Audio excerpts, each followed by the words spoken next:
All right, we're back for another little video here. We're at the house that we are just wrapping up in Draper, Utah. Quick little highlights of what we bought it for and how we got it. And then the main focus of this video is to highlight our amazing designer, Bya, who I'll introduce here in a minute, and how we took this property, which was otherwise kind of bland and tired and original fixtures from when it was built, to what really now looks like almost a brand new house for not that much money.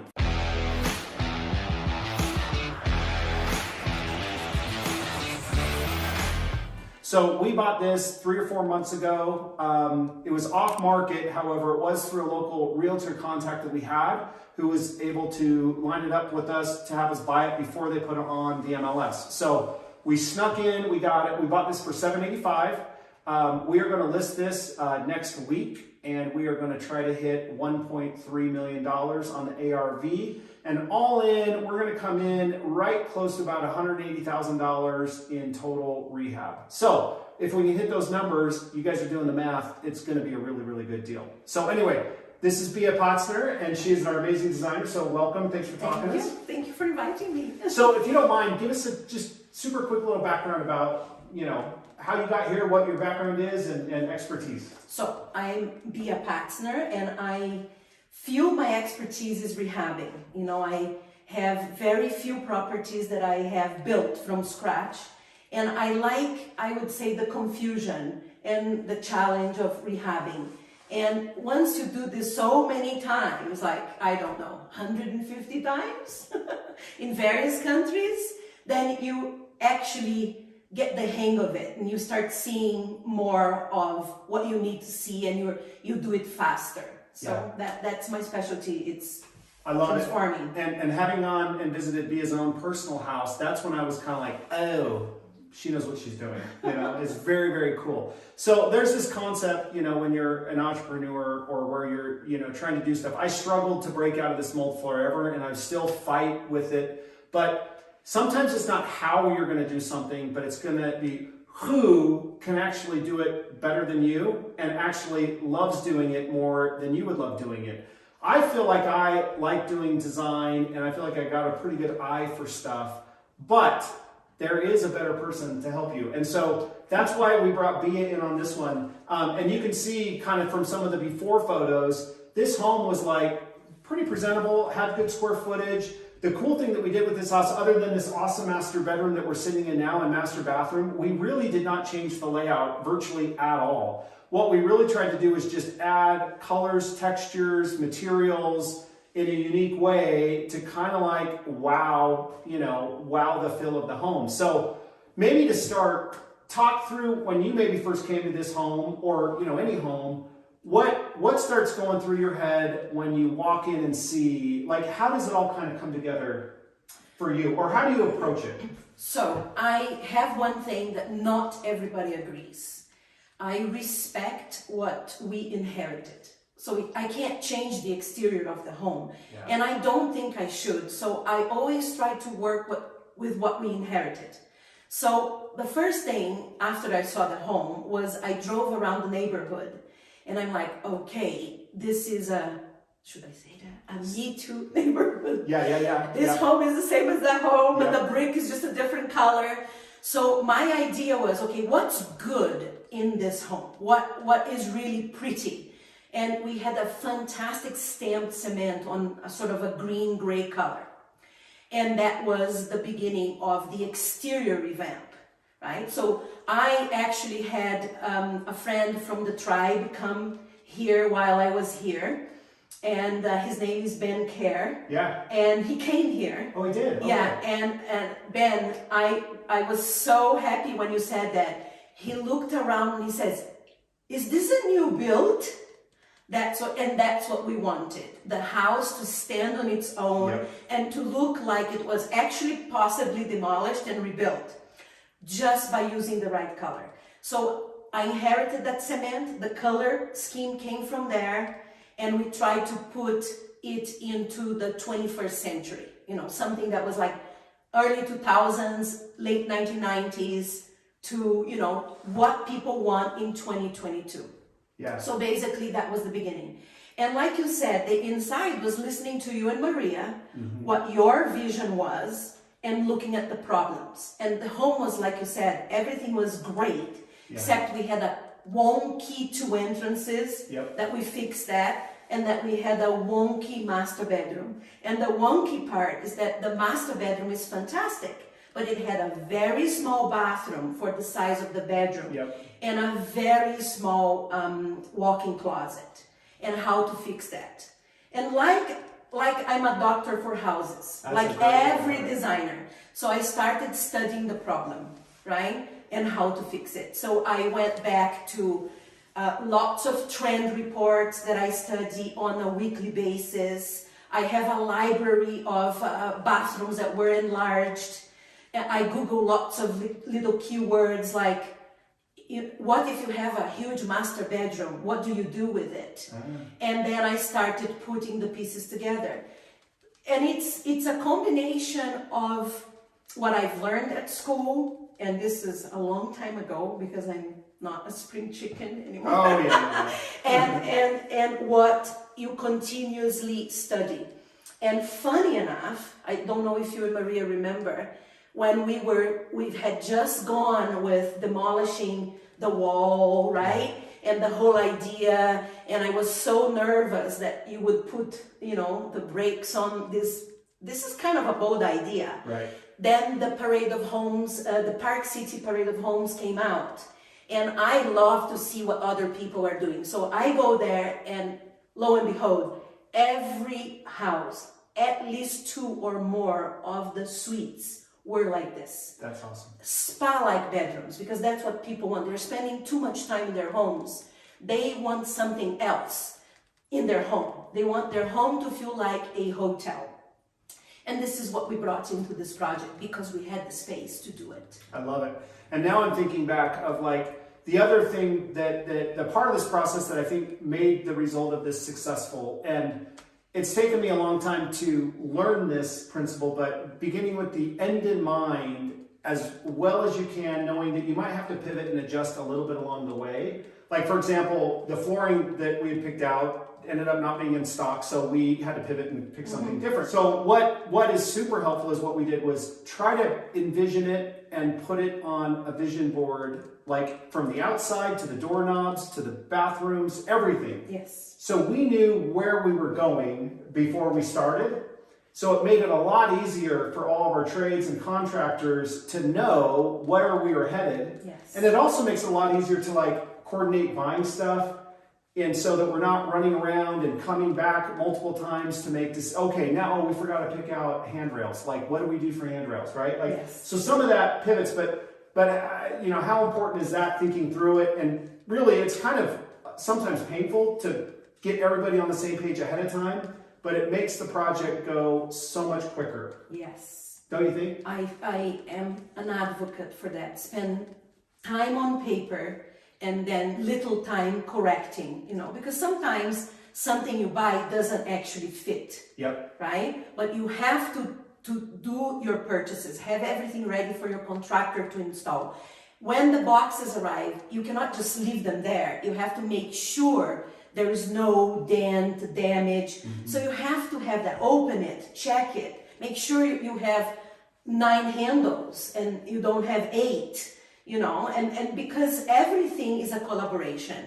And on this project, I must say, your contractor was fabulous. I have never had a blast like I had with him, because every little thing was like, Bya, what do you think? Da, da, da, da, da.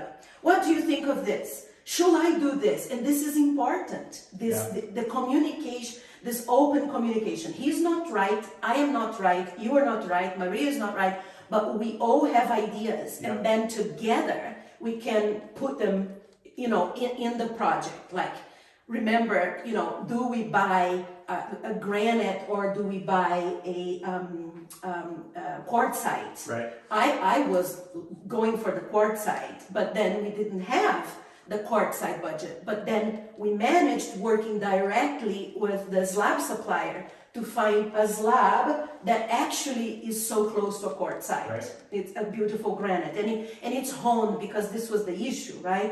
Can we find a good slab that is honed? Because honed is part of this organic artisan style.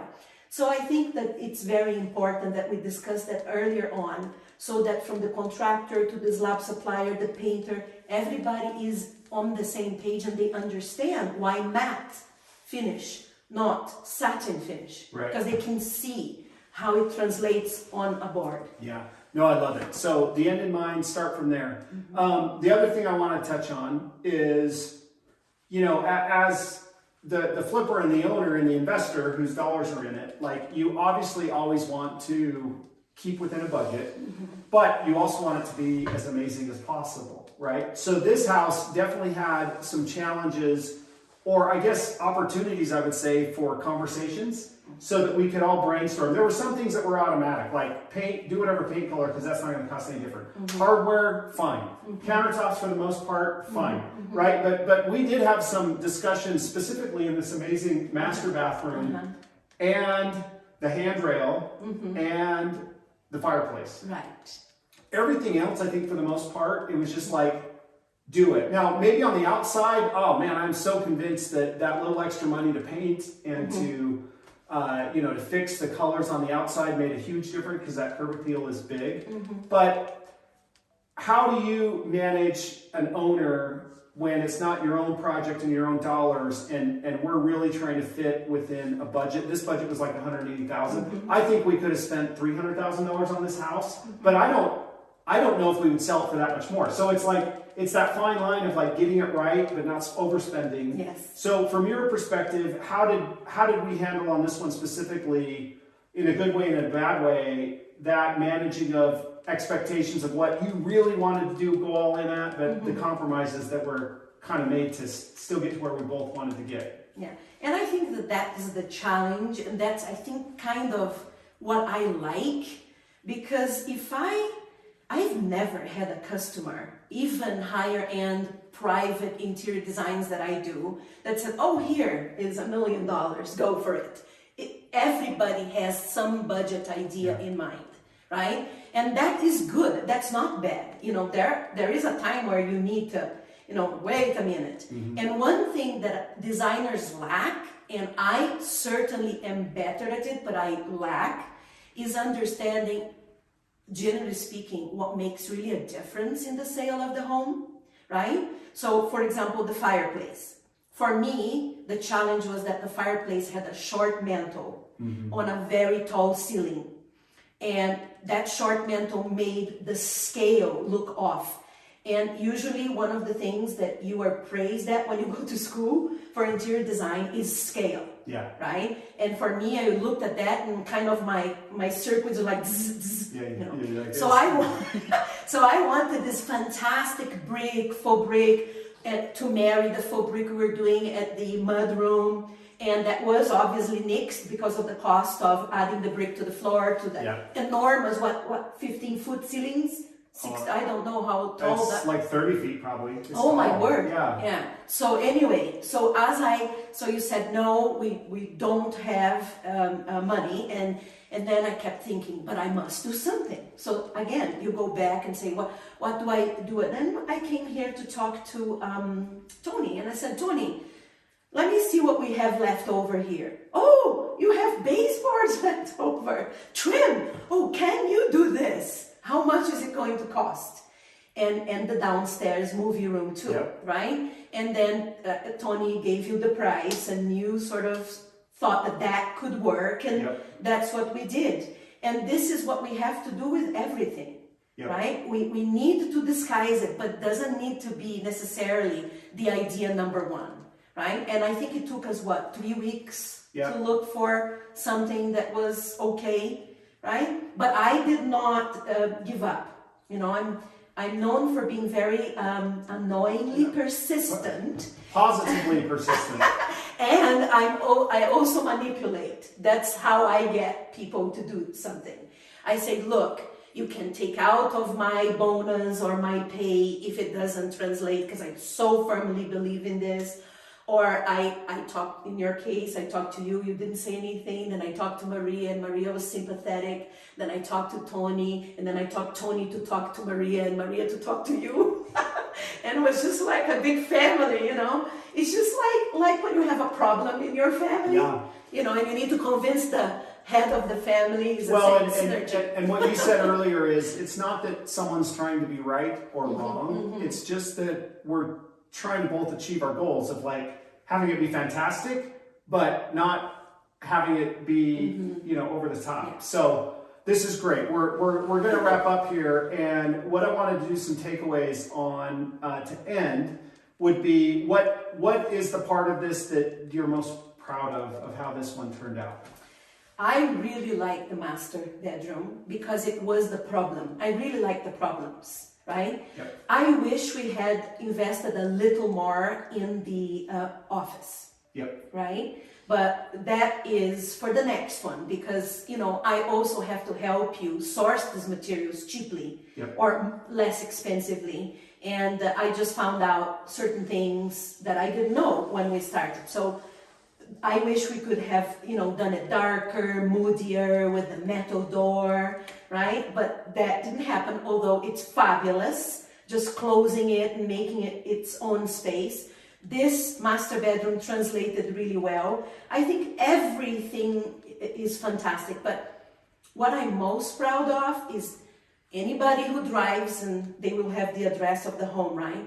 Drive around, I would say 5 blocks. You won't find a home like this home with this curb appeal. And you're right, Draper is a little bit of a copycat, you know, neighborhood. So you did a fantastic job. And if I can kind of recap maybe some of the high points, from my perspective is, especially when you have some room, now you still want to stick to your budget, but we were trying to take like a pretty average solid house to what could be like Bya said, someone else came through and be like, is this a brand new build? That's what we were going for on a small budget. So the reality is I would not have been able to do that. I think I could have gotten pretty close, but not to the level that we got. So hire the master, the specialist, especially when you have the budget for it. Now, I would agree, like on a super entry-level house, like just copy what someone else has done. You don't need to overthink it. Or you can have a concept to go off. Right, and then just rinse and repeat that. Yeah. So hire a professional that is better than you, the who, not how. Find your who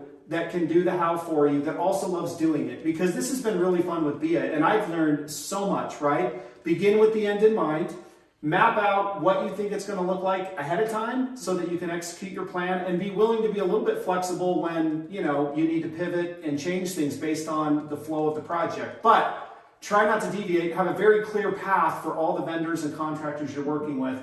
And maybe finally, understand that this ultimately is still a team sport, and we're all reaching towards the same goal. Let's be patient, let's have open communication, and let's not have knee-jerk reactions, because I think if I would have immediately said fireplace, no, leave it, I would regret it. But it was great to open up that conversation. And then this amazing master bathroom, I kicked around for like a week or two whether I really wanted to do it, because I'm always weighing like, yes, I love your ideas, but like, what's the cost versus what's the return? So I think we hit a super happy medium. We'll try and do an update here in hopefully like a few weeks when this is under contract to let you know what price point we hit. But in the meantime, we'll keep delivering content, so subscribe to our channel. We'll also drop Bya's info so you can hit her up to hire her, because she does an amazing job.